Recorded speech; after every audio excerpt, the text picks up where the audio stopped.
Hi guys, Jack Rogers here and welcome to another lesson inside of Facebook Ads Mastery, and in this video we are going to be talking about horizontal scale, what it is and how to implement it. So horizontal scale is essentially the process of duplicating a winning ad/ad set and then running a slight variation off of that.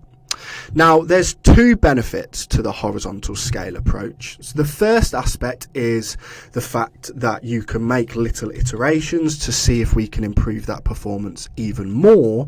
But the next benefit is you actually improve the longevity of the ad when you implement the horizontal scale approach. So just to put this into like really simple terms, when you have an ad, that ad has essentially a limited lifespan, right? Sometimes it's months, sometimes it's a few weeks, and that is because eventually that ad is going to hit something called creative fatigue, and when we experience creative fatigue you usually see an increase in the cost per result. So let's jump into our creative testing structure, and if you remember from previous modules, there's essentially two ways you can do your creative testing. You can do like the force spend approach where you have one ad per ad set, and that's where I'm going to implement my horizontal scale approach. So as we can see here, we've got two ad sets with an ad in each one, where we essentially talk about where we've got one with a static image, and then we can call this one a video, right? So let's say after, 9 days, the creative test one, our static image ad is our best performing one. It's got healthy ROAS, it's below our cost per result target or break even cost per result, and it's got between 6 to 9 purchases. Now, whenever I scale, I like to look between 6 to 9 purchases. It does obviously depend on your like your cost of goods and your product cost. Obviously, if you're really high ticket, you're selling items for say £3,000, then you might not need to let it get to 9 purchases. Where if you sell something for like £5, you're probably going to want a few more purchases in than 6, just to really validate that that is a winning ad. So with the horizontal scale approach, what I would do is, let's say we'll stick with creative test 1 as our best performing one. I would duplicate this ad inside of the campaign, and then I would name this 1A and 1A. What I would then do is come down to my ad set, and I would actually turn on the dynamic creative feature. So a couple of things to bear in mind here. So because we're using a static image, I've just pulled one of these examples from Ben. What I would personally do here is you want to keep it as an even number, so I would do either 4 or 6. You can do up to 10, but obviously it's very, very dependent on your budget. We don't want to, if you're saying spending £20 per day, you don't want to have 10 different ads in there, because it's going to take forever for us to identify those winning ones. And it's just, the optimization process is just going to be really long.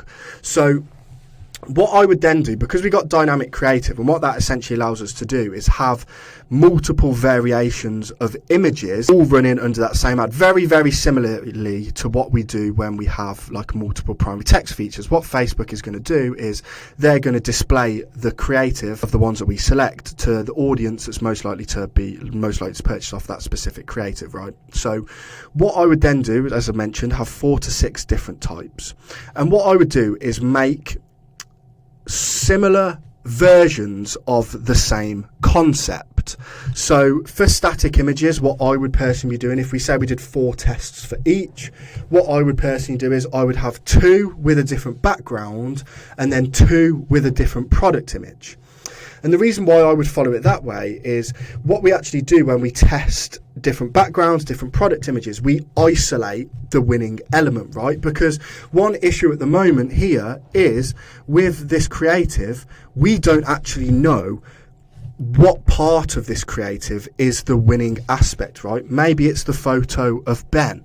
Maybe it's the graphics over the top. We don't know. So by testing out different variations, we isolate that winning element, which essentially means that we can learn from that, and in our next round of testing, we can implement that similar process. Now, in terms of when you horizontally scale videos, what I would personally be looking to do is experiment with different thumbnails. I would be experimenting with different video lengths. I'd be experimenting with different hooks. You want to keep the angle the same, but just change those three things. So around the horizontal scale approach, I hope that makes sense. One thing to sort of bear in mind with the horizontal scale approach, I'm a massive fan of this because we can duplicate this ad set here into here, and what we're essentially doing is adding £20 per day to our spend straight away, and we're making little iterations to see if we can improve that performance even more. And what we're essentially doing is testing it against the control, which is this one here. So one thing to sort of bear in mind with this is you want to test the control with social proof. And the reason behind that is if you add social proof to an ad, most of the time, 8 out of 10 times, it's going to improve the performance because you build the trust, you build the credibility aspect of it.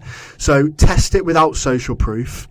And like I said, isolate that winning element from doing testing. If it's a static image, test different backgrounds, test different product images. If it's a video, test different hooks, different lengths, different thumbnails. I hope all that makes sense. Any questions around horizontally scaling, please pop a message in the community and me or a member of the team will help you out.